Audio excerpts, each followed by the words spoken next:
Hello, Internet! Welcome to 2.5 Brains.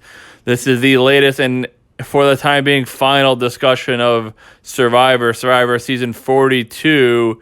This is the Post-Mortem of Survivor Season 42. And the Post-Mortem, probably my predicting career, as well as my predicting career is now dead and buried after this season. After B-Back beat me twice, after Jessica's did a better job predicting than I did, and now my first boot wins the game, I should retire from predicting, but whatever. Be sure to subscribe to Miss Anything. You can like our Facebook page, facebook.com/PaperMoreProductions. Email the show directly at papermoreproductions@gmail.com. We got a lot to talk about here today, so definitely I'm going to dive in here in just a moment.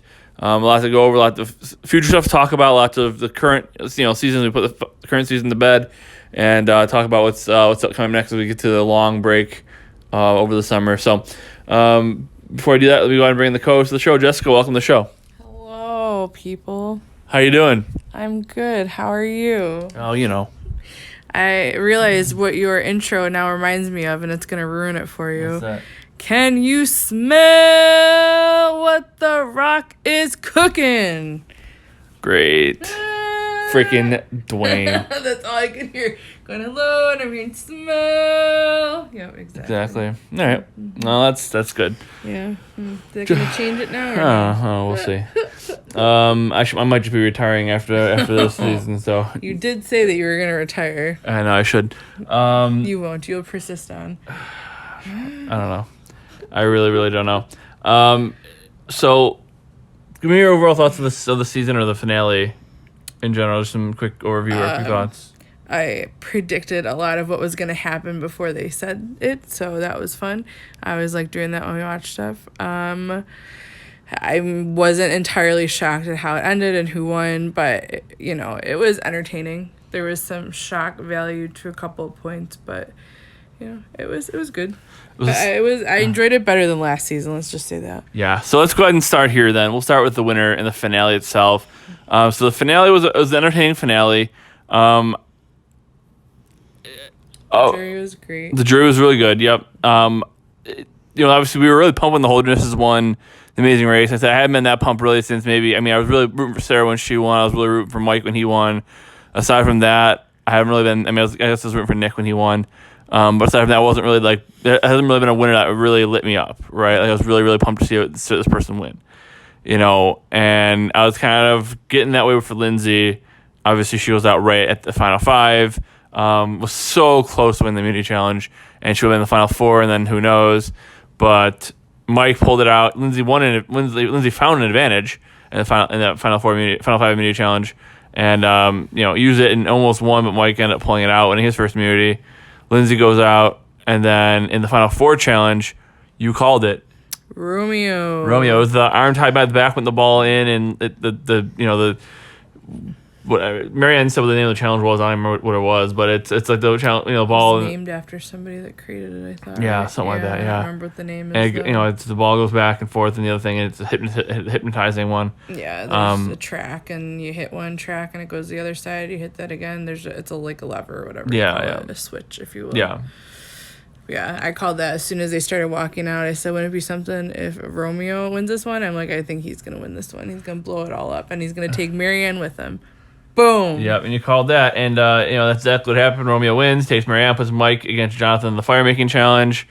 Jonathan was feeling really confident about it. I really thought Jonathan was gonna take it though. I thought he was gonna win that. And he did pretty well, but Mike just made it fire very fast, very big, very hot, and it. Compared to seeing him make fire on the island, if you will, back at Tribal. Camp, whatever words, Survivor. He did well, and you didn't really see Mike do that well, but obviously they do that with editing, whatever. But how ironic that the fireman who puts out fire can also build a decent fire. I just think if Jonathan moved a little faster, built it up more instead of the little twigs, he could have probably had it. Yeah, he spent a lot of time making and building a steady fire as opposed to building a big fire. He fed it with too much kindling. Kindling. Yeah. And I think Jonathan would have probably had a fight that lasted longer. Yeah. But Mike's was burned faster, and that's the competition. So yeah. Mike wins. He goes to the finals. Jonathan's left him with the jury, and then the jury was pretty. The jury was really good. They were really positive and everything like that. They asked some good questions, but it was clear the way they were going. And then Marianne pulled out the idol that she didn't need to use because Mike gave her hers. Yeah. Or gave her his, and that kind of everyone lost their minds. Yeah, that sealed it for her for sure. And so my number 18 pick ends up winning 8-1-0. I think it was right, 8-1-0 or 7-1-0, whatever it was. 7-1-0. Yeah. Yep. And so Marianne is the winner of the season. Congratulations to her. Second straight Canadian. Called that more recently too, that she was probably winning it. Yeah, now. and said it's one of those things too. My when I go to the finals. When I do that penultimate, except for when people come back from exile, because you can't really tell that. But the penultimate episode, when I kind of look at who's got the best odds of getting in the end, who's got the best odds of winning, usually whoever's the highest in both categories usually ends up winning. And in this case, it was the same thing. Marianne was second best odds of winning, or third best odds of winning, second best odds of getting in the end, I think it was. Yeah. So, and of course, the two people who had a chance to beat her, I thought went out before her. Yeah. So. But you also said, and I agree, that Mike had a chance, but when they first were asking him questions, he didn't get into how, he plays the honest, I give you my word stuff, but he kept trying to defend that he played that way, and he still thinks he played that way instead of admitting, yeah, I was honest, I shook your hand, but we all know I had to do what I had to do to get further, and he just didn't own up to it until it was too late to end of questioning. For sure. So in this case, I kind of said, whoever, in this case, it's almost a 1-to-1 comparison. Romeo is Albert, Mike is Coach, and Marianne is Sophie. And that's exactly what happened. I mean, I said I feel like Mike's gonna just try to say, no, I didn't. I played the game with honor and integrity, and people are gonna be rolling their eyes at him. And I said, if he owns his game and says, yeah, I was a stone cold killer, then they would give him the money. Yeah. But I didn't think he'd do that. I didn't think he was smart enough to do that, and it turned out to be correct. Yeah, I didn't think I think I said that to you too before the commercial. He's not gonna actually own up to it because he wants to stick by his word, but you can all see it. And if you own up to it in this game, that's the whole point of this game. Eventually you're gonna have to go against the people that you're working with. So. There's some players who've been really, really great at jury management. Some players who've been really, really bad at jury management. Yeah. And look at through history. The same season, where a great example in Survivor China, right? Survivor 15, you had Amanda, who's one of the worst final jury people ever, and you had Todd, who's one of the best jury people ever. And Todd knew exactly what to say to every jury member to get the vote. And he only won, I think, 4-3. And they almost gave Courtney the win, which was she described herself as a 2-time Survivor participant, not player, because she didn't really play. But Todd, one of the best jury speeches ever was when they did the actual juries would ask a specific question. I remember it was Jean Robert, who's he's like, how could I give you the money, blah, blah, blah, you turn on me, blah, blah, blah. And Todd knew the way I'm going to get his vote is by stroking his ego. So saying, well, you were the biggest threat to me, so I take you out. I had to lie to you, take you out, because if I let you get here, you were going to win. Right. Nobody was going to vote for that guy. He was a misogynist pig. Nobody liked him, but Todd knew that in his head he was the hero. Yeah. So Todd told him, yeah, of course I had to vote for you out because you were going to win if you got to the end. And he's like, oh, you're right, I was. He wasn't, but he had to tell me what I wanted to hear. BS him. And Amanda was like, oh, I played this game so nice and sweet, blah, blah, blah. And they're like, why are you talking?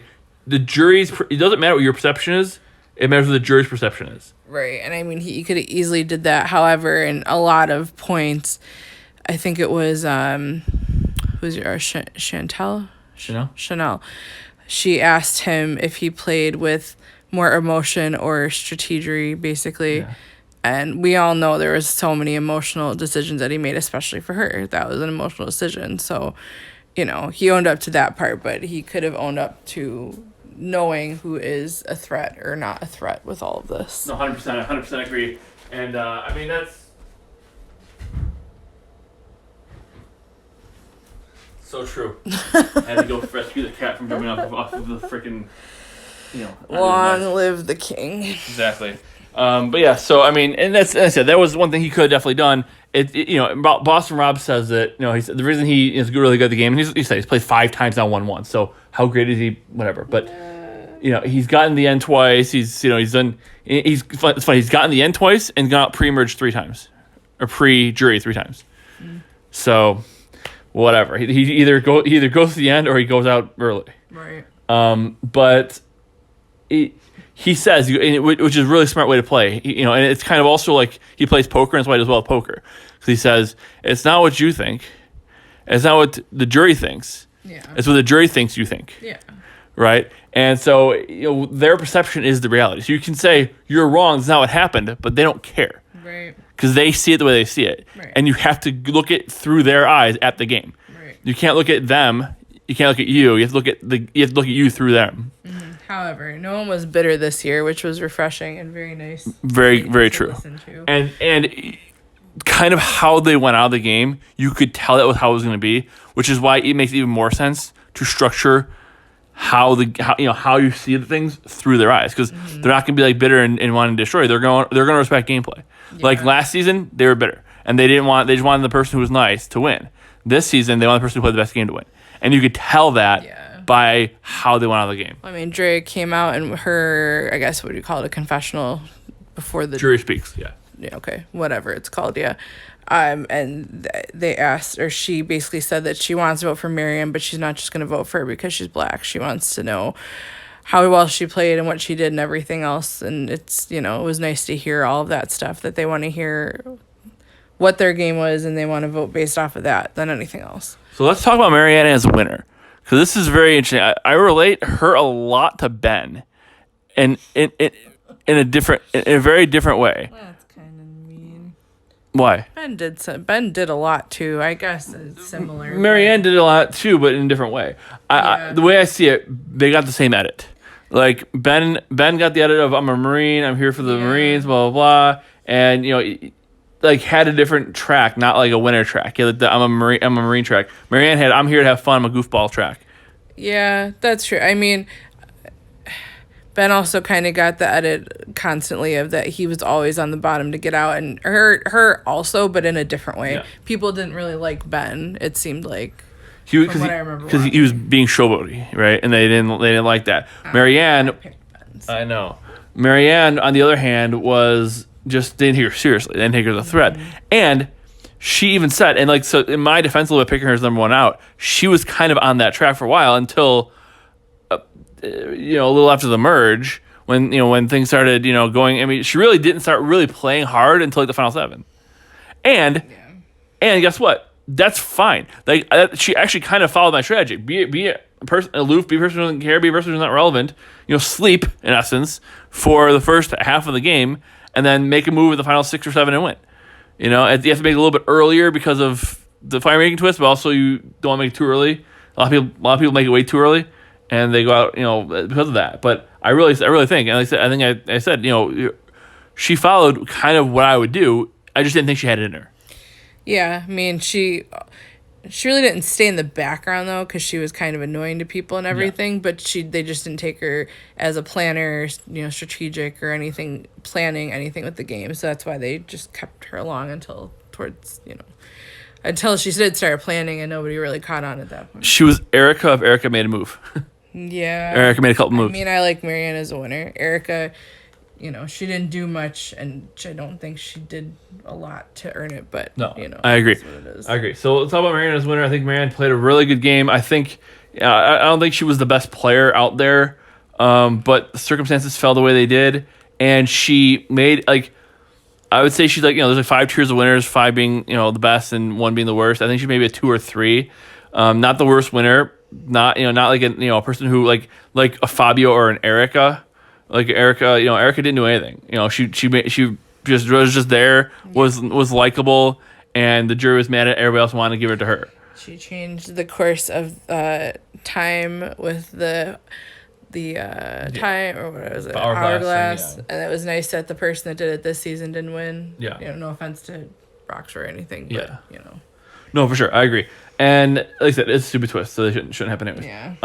But and so all that being said, and I said, there's a lot of winners who don't do enough to win and aren't good winners.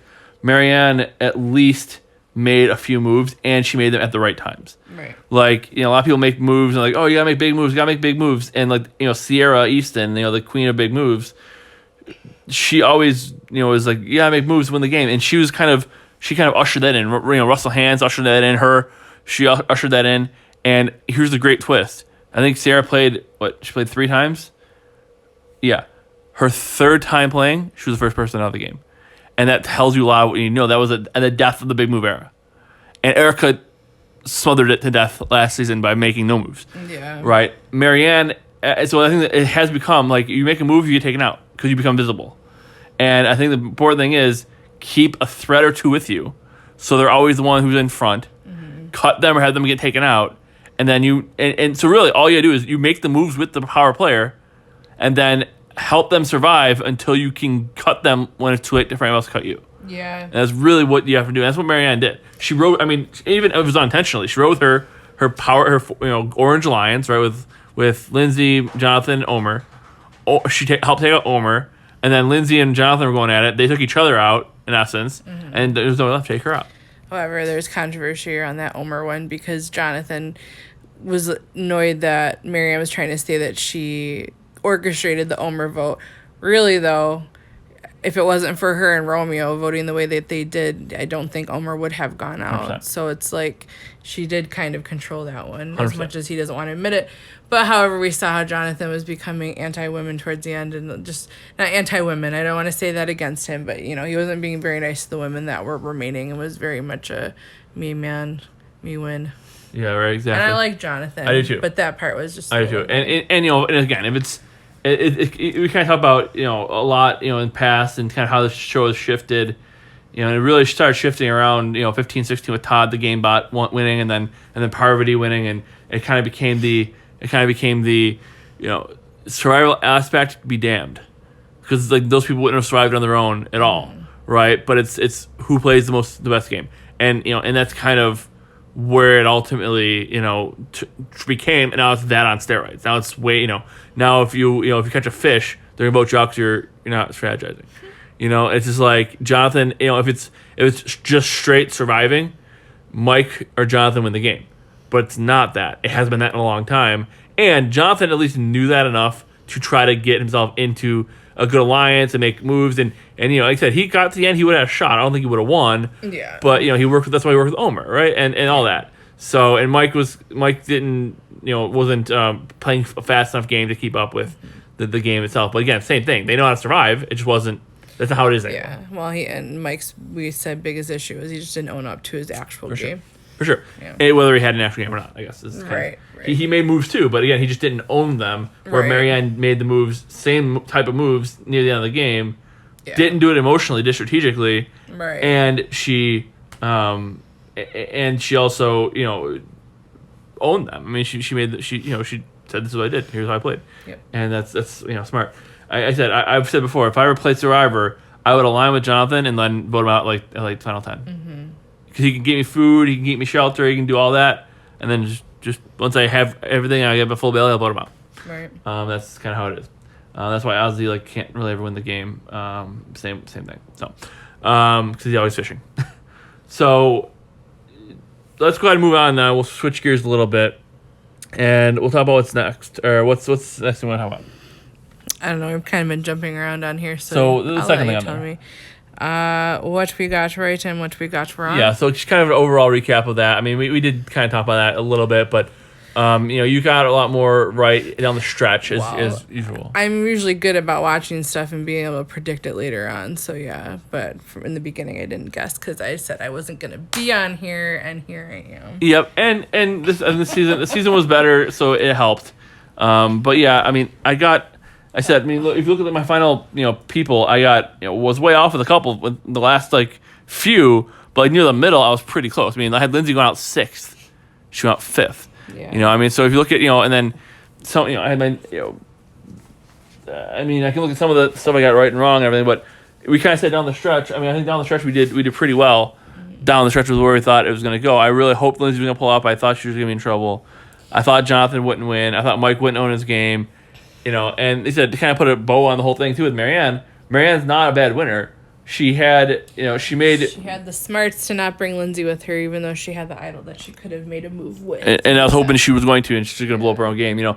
Like, for example, if you think about it too, right? Like Brad Culpepper on his second season when he played, he knew the right move was to vote out Sarah, go down with Troyzan and Ty, and he would have won. And they pulled the jury, and they said, who would have won, and he would have 100% won the game. Brad would have 100% won the game. But he made such a blood bond with Sarah. He gave her his wedding ring as a show of promise. Like, he won't vote her out. I don't know how I would feel about that. Right. I'd be really mad. Yeah, he gave her his wedding ring. Like, here, if I vote you out, you can throw this in the ocean. Like, that's what it was. Like, that's how, because she gave him something too. She gave him like a bracelet of hers, whatever. That was really meant a lot to her. I don't care. You're gonna give someone your wedding ring? Oh, I'd kill you. Oh, I know. But that's how serious he was about the alliance, and he didn't want to go back on it. And he knew the best thing would have been to do that, and he would have won the game. Yeah. But instead, he didn't. He kept Sarah, and he lost. And Marianne was kind of the same way. She made a bond with Lindsay. She wanted to keep Lindsay. She liked Lindsay, but made the right decision. And I think, so I think, Marianne, I think it wasn't, I think she was middle of the pack. When I don't think she completely changed the game, but I think she played a good game. And it is somewhat, you can somewhat replicate it a little bit because you just kind of, you don't have to be crazy and weird and annoying early on. But if you just kind of, stick to the back and just say, hey, I'm with you. I'll go whichever way you want to go. And that's, go along to get along, help everybody when they're doing something, but don't be going crazy all by yourself doing stuff. For sure. Yeah, don't put yourself out in the open. At least not till near the end. And I think another thing too we noticed, winning immunities early is super beneficial. Like winning the early pre-merge immunity, because if you don't go to Erica, they tried to throw a challenge to get rid of her, they didn't get rid of her, and she won the game. Marianne, it was down to 4 people left, with 3 votes left to the merge, and they kept winning. Jonathan kept winning the challenges. And if they would have lost, she would have been gone. Yeah. I mean, she would have been. She didn't have a vote for a while, too. Right. She would have been gone. Yeah, it's true. So winning immunities pre-merge, you don't want them at the merge because then you become a threat. But winning them pre-merge, all day. And, if you look back at several of the winners, Ben's tribe did pretty well pre-merge. Wendell's tribe dominated pre-merge. Nick's tribe was so pre-merge. Chris was out of the game pre-merge. Who the hell cares? Tommy's tribe dominated pre-merge. Tony did pretty well pre-merge. So look at back. I mean, Michelle dominated pre-merge. I mean, you can look at, all of them. Adam did pretty well pre-merge. All the winners. Sarah, same. You look back to really all the 30s and on and since the teams who won, the players who won, have done well in challenge in pre-merge. You don't have to go. You only go to 6, 7 tribal councils the whole season. You have a better shot than if you go to 12. Denise is the antithesis of that because she went to every single challenge, every single immunity she went to, every single tribal she went to in the whole season. But the less you go to, the less odds you have of getting voted out. Yeah. So I think it makes a lot of sense to win pre-merge. So we got a lot of things right, a lot of things wrong. We've already kind of gone over that. 2 things I want to mention. My first ever prediction was Darnell Hamilton to win the game. He went out first. Now this season, I did in power rankings. I did power rankings once before, and the winner won. I did power rankings this season, and the person I had gone out first won.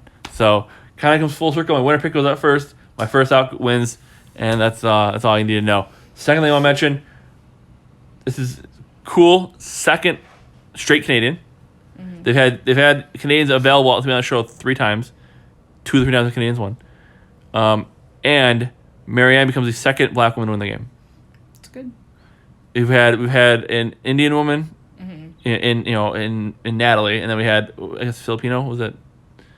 Was Erica Filipino or I think so. Some Pacific Islander, yeah. whatever. But Marianne is the second black woman to win. Yeah. First since season 4. Oh, that's good. Yeah. It's good to see. So we've had three black men win. Wendell, Jeremy, and Earl. Earl was the first black man to win in season 14. Wow. So it's pretty ridiculous. Yeah. But now back-to-back women have won, so that it's kind of coming back to the way it was. It's just funny because it started the first 6 winners of the season of the show. The first 8 winners of the show, 4 of them were, or first 8 winners of the show, 6 were women, and now 41, 42 are women. We'll see how that plays out, but it's really interesting. Yeah. But I just kind of want to put a bow on that because I got a lot wrong. I got a lot more right down the stretch, and I'm upset. And personally, selfishly, I didn't want Marianne to win because I don't want my biggest loser to win. But she played a good game and she deserved it. So give her credit where it's due. My ego aside. But like I said, I think we got a lot more right down the stretch than we did early on. Yeah. But obviously my predictions were pretty far off the start. So. Yeah. That's right. But it's all right. You call a lot down the stretch too, which was good. Let's talk about what's next. What's the third thing we're talking about? Who should or will come back? Yeah, so I like to talk about that as well. I like to kind of go with that every season. I feel a lot better about this cast than I did the last cast. Yeah. Last cast I think Shan will be back for sure. I think Ricard possibly could be back. But that's really the only ones who are jumping out at me. It's yes, they definitely should come back or will come back. Mm-hmm. But like I said, they will bring back anybody. They have brought back the first boot. They've brought back winners. They've brought back people who were who are they? I don't remember them. Yeah. And they brought people back who were huge stars. So it really, who could come back? Literally anybody. Literally anybody could come back. Yeah. But from this season, who do you think has a best shot of coming back playing again? I would say the best shot for me, in my view, would be Lindsay, just because of Jeff's conversation about how she was supposed to be on season 41. And then she's like, oh, well, anything could happen. I could be on season 42.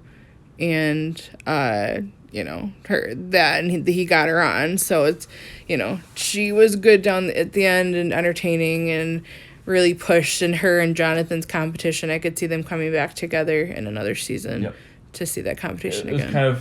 It's kind of the Bobby, John, Stephanie of it all, because they actually both came back to captain teams the next season, which was really neat. And they had a rivalry, and she called him a loser and all that stuff, and it was pretty interesting.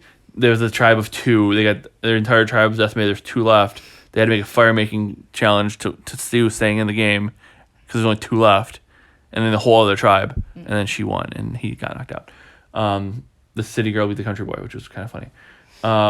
But ultimately, I think number 1 on the board with a bullet and it's not close is Omer. Yeah, I was saying Omer. And the reason why is because there hasn't. There's been winners, but there hasn't really been an actual returning season since 34, and 34 did not go over well because they had legends with no names. Is that the one with Kelly Wentworth in them?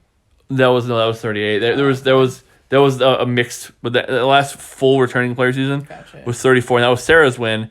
And they had Cerie Fields, the legendary probably the greatest player ever to never the greatest player to never win, against Joe's wife, Sierra. And it's okay, Sierra's fine, but she's not freaking, Cerie.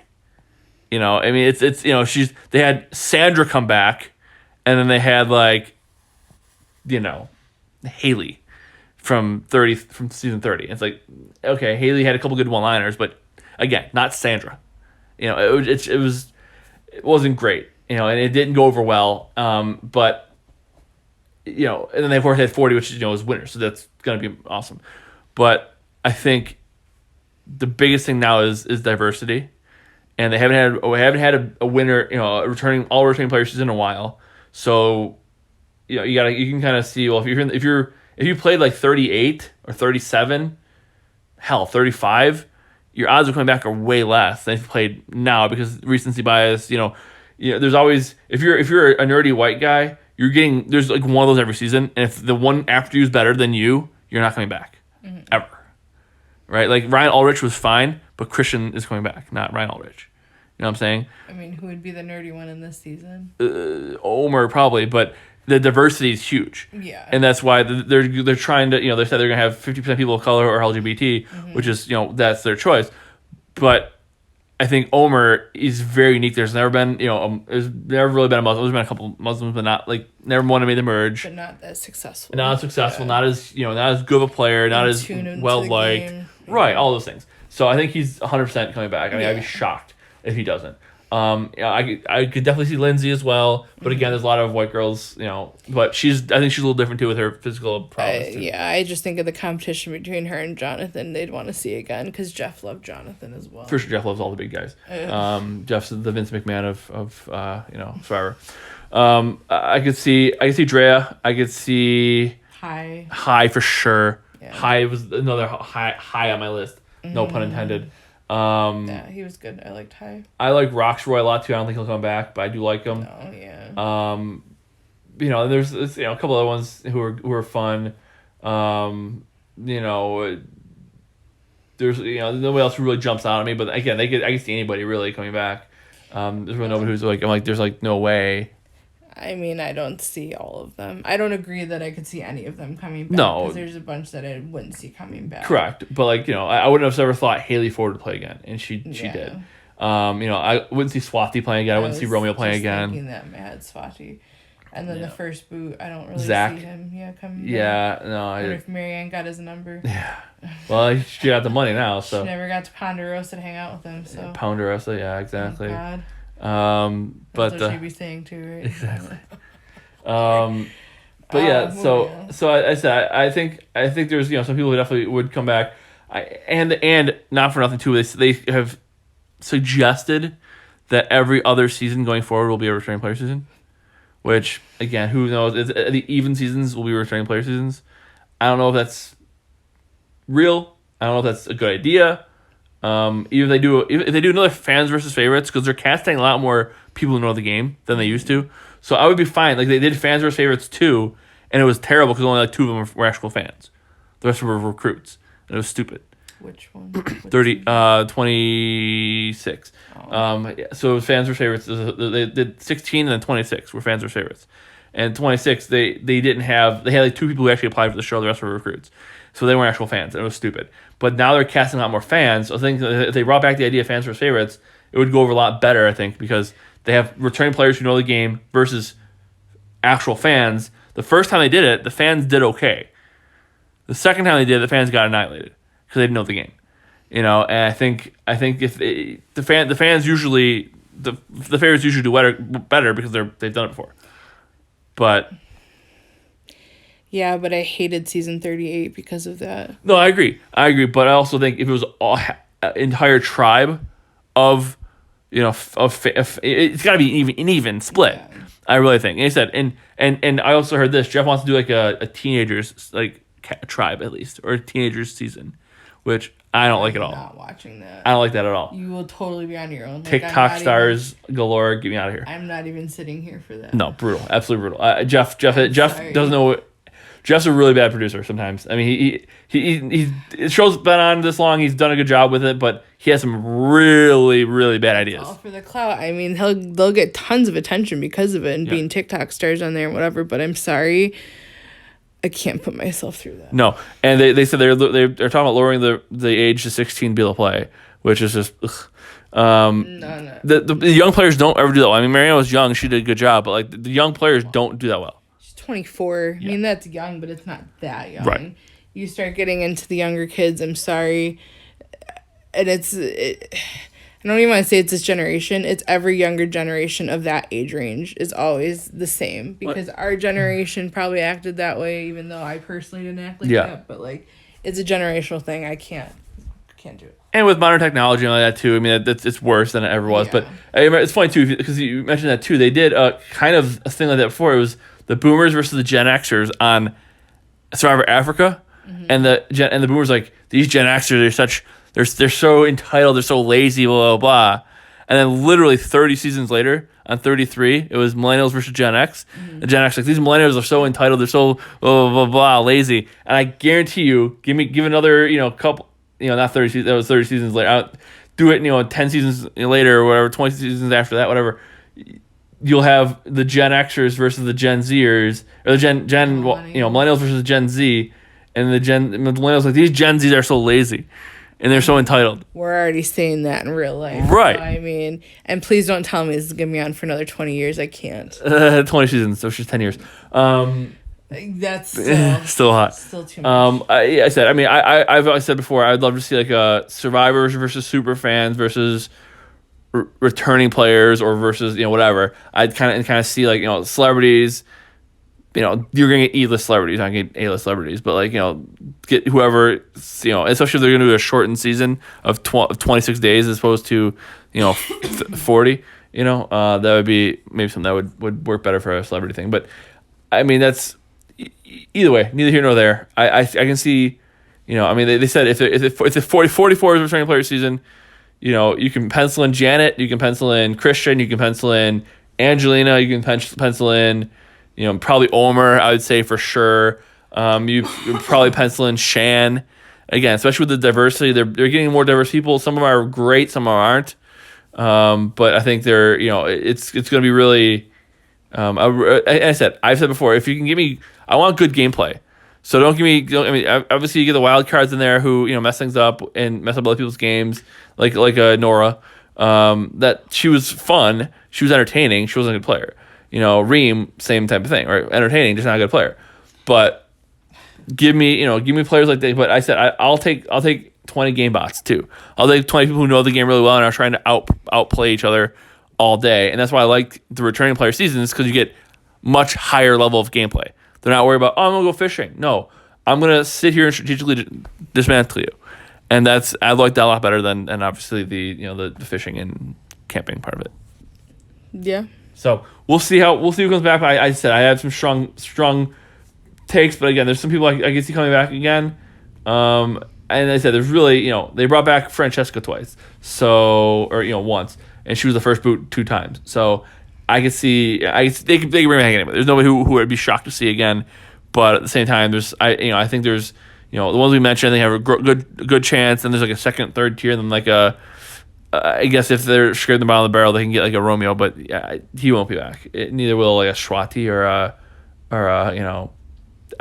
whoever else. Mm-hmm. Like I said, Zach probably won't be back, or or even like that.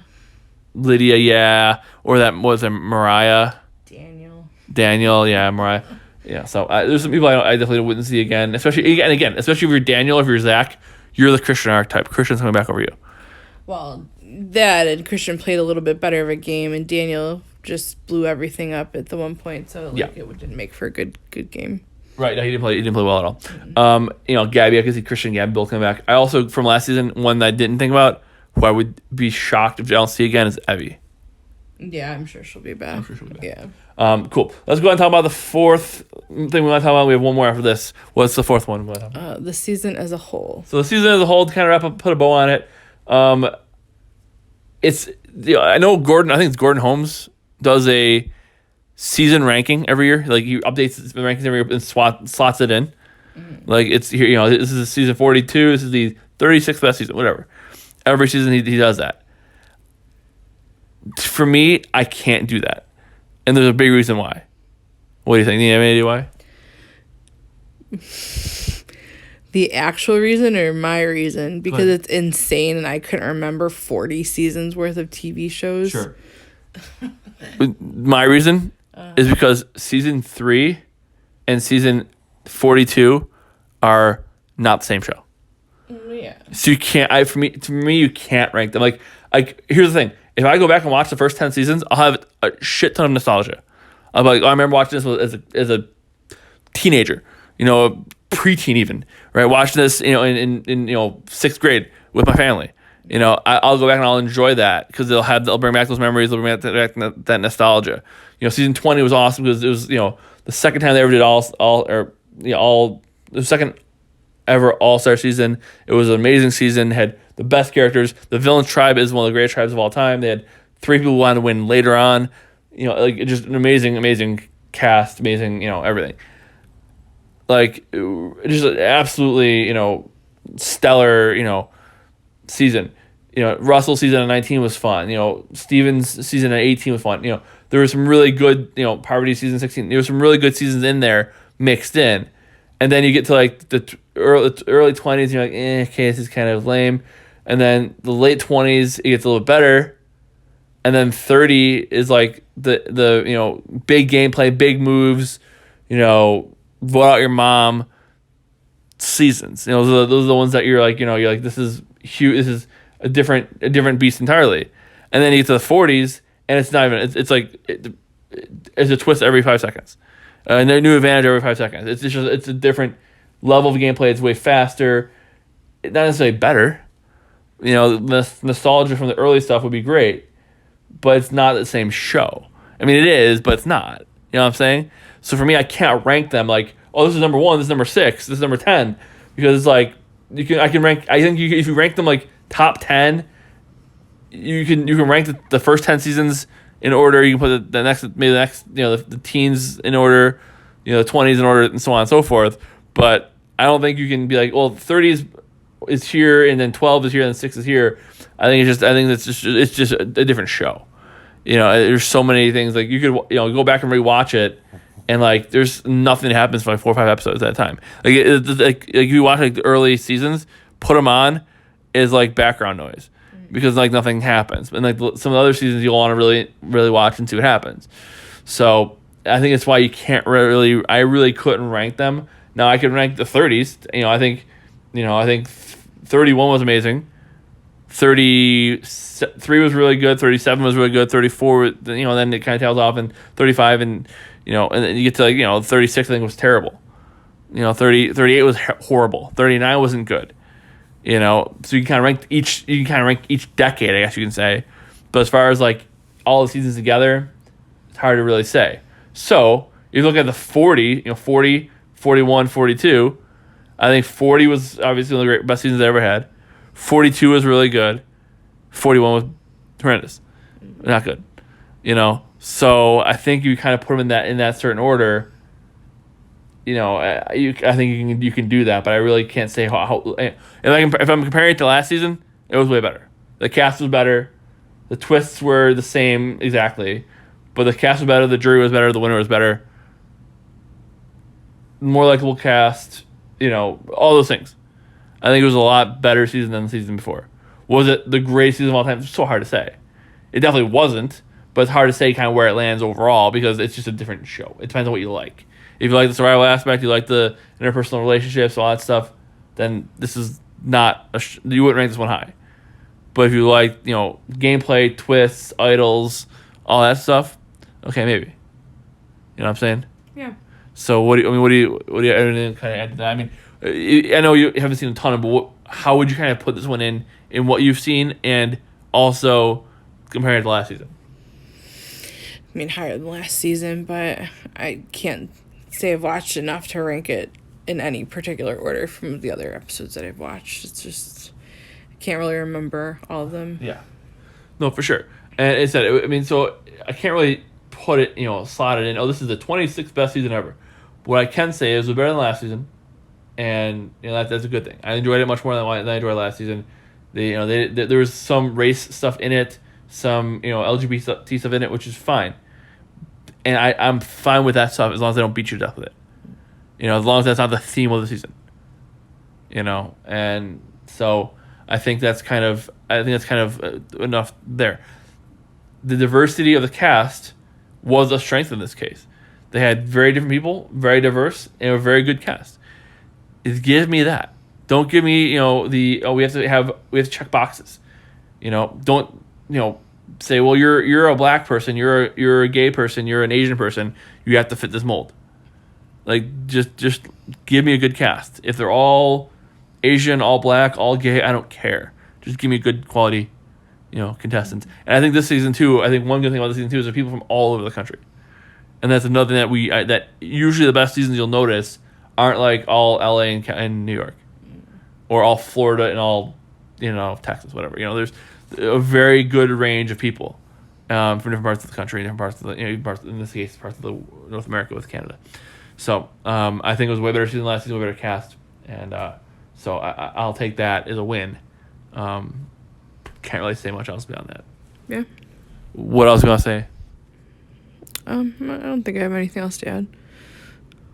All right, cool. Last thing then. Do you want to go ahead and talk about the last thing? Yeah. All right. What's the last topic we're going to talk about? Looking ahead.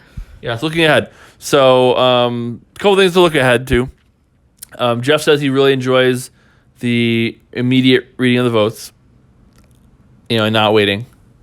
Of course, they did again this season, and Jonathan made the joke, "Oh, they can read it now, ha ha ha ha," and then they did because that's what they did the previous season. And the live audiences with COVID, I don't know, the live shows are fun. I think the live audience is a blast. I think it's way better. I think I like when they have the pre-jury there as well, so you can actually talk to the pre-jury. The raw emotion and everything like that is fine, but I think perspective is also good too. So I like that. Jeff said they may not ever go back to that live format. They might just do it right on the spot, which I think it also hurts with spoilers too. People know how it all played out. So that's one thing.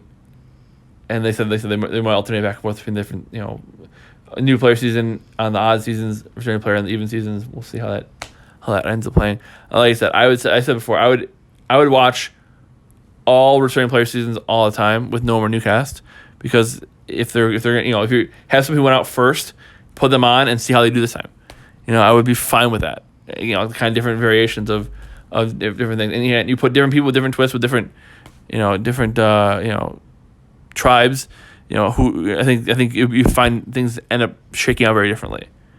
I think nothing says it better than Nadia and Natalie playing the same season. They're twins, identical twins, very similar personalities. One's first boot, one's the winner. I think it tells you a lot of you can put anybody in any situation, and the randomness is so much at this point that it could really be anybody at any time. Yeah. Another thing that Jessica's really going to be thrilled about: Survivor and Amazing Race airing back to back in the fall. Yay! Yeah, so we're gonna have to watch. We're gonna try our best to cover them. Obviously, I think we're gonna have to watch one, talk about it, record, and then watch the next one the next day, and then we'll talk. So we'll probably do one on Wednesday, one on Thursday. But Jessica's probably only do one, so I don't know. We'll see. If Jessica can still probably stay on for the Amazing Race, and then maybe I'll try to figure out something with Survivor. But we'll see. They're gonna be on back to back, which really screws up our recording schedule, obviously. Yeah, we shall see. We shall see. Yeah, so that's pretty much looking ahead. I mean, like I said, 43 or 43 is gonna be a returning players or new player season. I hope they do some stuff differently. I hope they take out some of the twists that didn't work and add some stuff that did work. There's still some things I think they can do that would make it fun. But again, there's some twists I want to see them get rid of and get rid of some of the producer interference in the game too. I think the producers have too much control, and it makes for too much randomness. And it's hard to have a really, really great winner when there's so many, because they always get taken out by a twist or by a, could you imagine if Lindsay goes out by the, that thing, and then, the do or die. There's just so many things that wouldn't work out. I think that they should cut. They're entertaining, they're good TV, but if you lose that way, you're like, I mean, one of the best twists they ever had was that when they had the two tribes going to vote one person, and I don't know if they've done it since when Malcolm got knocked out that way. Malcolm's a fan favorite. He's a good player. He got knocked out on a crazy bananas weird twist, and it's like, ugh. The twist itself is fine, but when you lose one of your best players that way, it's like Malcolm says, if I go out this way, I'm gonna be sick to my stomach, and he sure as hell went out that way. It's just like, oh God, what are you doing? So I hope they learn from some of their mistakes. I hope they open up a little bit, get rid of the stupid phrases, get rid of the do or die, get rid of the changing the fate, changing history thing, get rid of all that. Just play a little more. You can add little wrinkles here and there. Get rid of the knowledge of power. That's stupid too. It's just they tried it again. It didn't work again. Get rid of all that, and just you can add other wrinkles to it, but get rid of all that garbage. I think. Yeah, I mind them bringing back the fire tokens either. The fire tokens was it? Yeah, 100%. I definitely love that. Mm-hmm. Even if they did it because of to give Edge of Extinction more to do, but even in the game, right? You can buy an advantage for this challenge or buy food. Like I said, especially if they're giving them less food because it's only 26 days. You're gonna give them less food. Well, cool. They can use their fire tokens to buy food. Right. Yeah. Exactly. And you mentioned that, and when we were watching, I think that's a really good idea. Mm-hmm. Yeah, I mean, just like how they could buy peanut butter or whatnot just to get themselves through everything, I think would make it interesting to be able to do that. And you can trade fire tokens, or you can you can do different things, right? Like I said, they extorted Tony for fire tokens last season, or not the season. There's a lot of cool things they can do with that, I think, and I think leaning more towards that as opposed to. But again, I think the producers like having the control. Yeah. So we'll see what happens. But anything else, Jessica? I think you're kind of silent last little bit here. Anything else to add? No, I think you pretty much covered most of it. It's a good season, and hopefully they make some changes next season on what they do. No, I 100% agree. 100% agree. So overall, I think this puts a good bow on the season.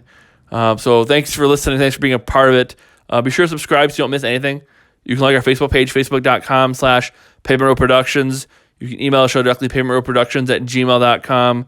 Said subscribe, share the post, tell your friends. We'll be back at some point, in the fall for more. Give you do our cast previews and all that stuff as it gets closer. And at least I'll be here. I don't know. I'm glad that the season the 41 broke Jessica, and then she kind of came back in the middle of this one. So I'm glad that at least 42 won her back at least a little bit. But we'll see with the Amazing Race and everything like that. We're gonna figure out what we're doing. I'll probably get out maybe some sports content, maybe some news content, over the summer. But a little bit no more reality TV at least until September or around that time. So this will be the last show until then. But appreciate it, Jessica. Appreciate you coming back. Appreciate you being a part of this second part. Unless I really kind of think you can't go away again unless you can find me a co-host. I think that's kind of my thing. That might be difficult.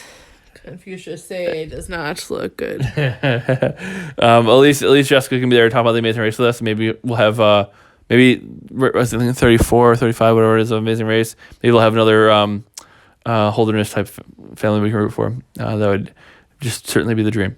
So that'll keep Jessica going, at least I think on that part. But thank you for being a part of the show again, Jessica. As always, thanks fans for being a part of the show, for listening and sharing the post and telling your friends. I think that's it. I think we wrap up here. Thanks for everything, and until next time, I got nothing else for you, because the tribe has spoken.